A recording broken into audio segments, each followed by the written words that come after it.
Bonjour à tous et bienvenue sur la chaîne de Biochimie Facile. Dans cette nouvelle vidéo, nous allons voir le principe de la transformation de bactéries compétentes. Si vous êtes nouveau, n'oubliez pas de vous abonner et d'activer les notifications pour ne rater aucune prochaine vidéo. Tout d'abord, on va définir la transformation bactérienne. La transformation bactérienne est définie comme le processus par lequel un ADN étranger est introduit dans la cellule bactérienne. C'est une étape clé lors du clonage moléculaire. Si vous ne connaissez pas encore le principe du clonage moléculaire, je vous invite à aller voir la vidéo que j'ai faite à ce sujet. Alors, dans quel objectif on peut avoir recours à la transformation bactérienne? Cette technique est en fait le plus souvent utilisée pour étudier les protéines dans le modèle bactérien, pour stocker des plasmides ou encore pour produire de multiples copies de l'ADN recombinant. Nous avons déjà vu les termes de plasmide et de vecteur dans la vidéo sur le clonage moléculaire. Je les rappelle ici, donc un plasmide est une molécule d'ADN circulaire capable de se répliquer de façon autonome. Un vecteur est un plasmide issu de constructions génétiques faites en laboratoire. Il contient typiquement une origine de réplication bactérienne et un ou plusieurs marqueurs de sélection, le plus souvent un gène de résistance aux antibiotiques.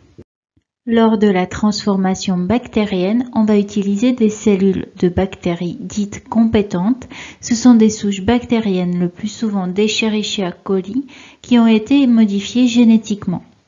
Elles sont plus facilement transformables, capables de maintenir un plasmide sans réarrangement de l'ADN plasmidique. Elles sont traitées pour améliorer l'efficacité de la transformation. Voici un schéma simplifié de la transformation bactérienne. Dans un premier temps, il faut préparer ou se procurer des cellules compétentes.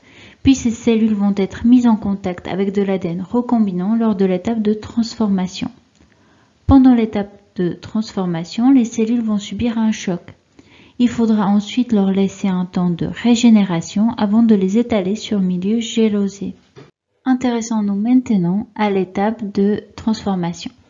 Il existe deux méthodes de transformation, la transformation chimique et l'électroporation. La transformation chimique a lieu par choc thermique dans les bactéries chimio-compétentes. L'électroporation a lieu par choc électrique dans les bactéries dites électrocompétentes. Alors concrètement, comment l'ADN plasmidique est-il introduit dans la cellule bactérienne? Lors de la transformation par choc thermique, les cellules compétentes sont traitées en amont par des produits chimiques. Les changements brusques de température vont conduire à la formation de pores transitoires dans la membrane cellulaire. Et cela va permettre à l'ADN plasmidique d'entrer à l'intérieur de la cellule. De la même manière, lors de la transformation par choc électrique, c'est l'impulsion électrique qui va créer les pores dans la membrane cellulaire et permettre alors à l'ADN plasmidique d'entrer à l'intérieur de la cellule. Maintenant, on va regarder plus en détail ces deux modes de transformation. Je vous ai parlé du traitement des cellules compétentes par des produits chimiques. Alors, ce sont essentiellement des sels comme le CaCl2, le MgCl2 ou encore le RbCl2. Et ces sels vont permettre de neutraliser les charges négatives d'une part de l'ADN plasmidique et d'autre part de la membrane cellulaire.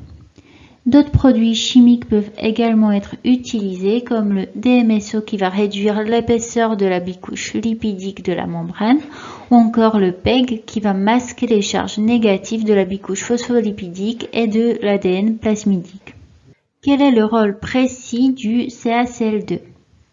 Avant le traitement par le chlorure de calcium, l'ADN plasmidique et la membrane bactérienne sont chargés négativement. Il y a alors une répulsion naturelle entre ces deux composants. Après le traitement par le chlorure de calcium, les ions calcium vont interagir avec les charges négatives d'une part de l'ADN plasmidique et d'autre part de la membrane cellulaire, et cela va permettre la création d'un environnement électriquement neutre, permettant un rapprochement entre l'ADN plasmidique et la membrane. Sur ce schéma, j'ai représenté les différentes étapes expérimentales lors d'une transformation par choc thermique. Tout d'abord, on va incuber les cellules compétentes avec de l'ADN plasmidique sur la glace pendant 30 minutes. Ensuite, on va placer le tube dans un bain-marie chauffé à 42 degrés pendant 30 secondes. Puis, on va remettre le tube avec les cellules compétentes et l'ADN plasmidique sur la glace pendant 5 minutes. Maintenant, on va regarder plus en détail l'électroporation. Avant l'électroporation, la membrane se trouve au repos. Cette membrane est composée de phospholipides. Et ces phospholipides comportent deux parties, une tête hydrophile et des queues hydrophobes. Lorsqu'on applique le voltage lors de l'électroporation, l'orientation de la bicouche phospholipidique va changer et elle va permettre de créer un pore transitoire dans la membrane. Sur ce schéma, vous pouvez voir les différentes étapes de la transformation par électroporation. Donc, comme pour la transformation par choc thermique, on va d'abord incuber les cellules électrocompétentes avec de l'ADN plasmidique sur la glace. Ensuite, on va transférer ce mélange dans une cuve d'électroporation. Puis cette cuve va être placée dans un électroporateur et on va appliquer un choc électrique. Enfin, le mélange sera réincubé sur glace pendant 5 minutes.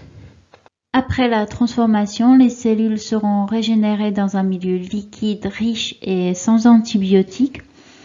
Typiquement, on utilise le milieu SOC préchauffé à 37 degrés. On va ensuite laisser agiter les cellules 1 heure à 37 degrés et cette étape va permettre d'une part de multiplier le nombre de cellules et d'autre part d'exprimer les gènes de résistance aux antibiotiques. L'étape suivante est l'étalement des cellules sur milieu gélosé. Pour cela, on va utiliser un milieu appelé LB agar dont la composition est décrite sur cette diapo. Et dans ce milieu agar, on va également ajouter les antibiotiques appropriés. Ce milieu va ensuite être coulé dans des boîtes de pétri où il sera solidifié. Une fois le milieu solidifié, on va pouvoir étaler les cellules transformées soit à l'aide d'un râteau, soit à l'aide des billes de verre. Enfin, les boîtes seront placées dans un incubateur à 37 degrés sur la nuit.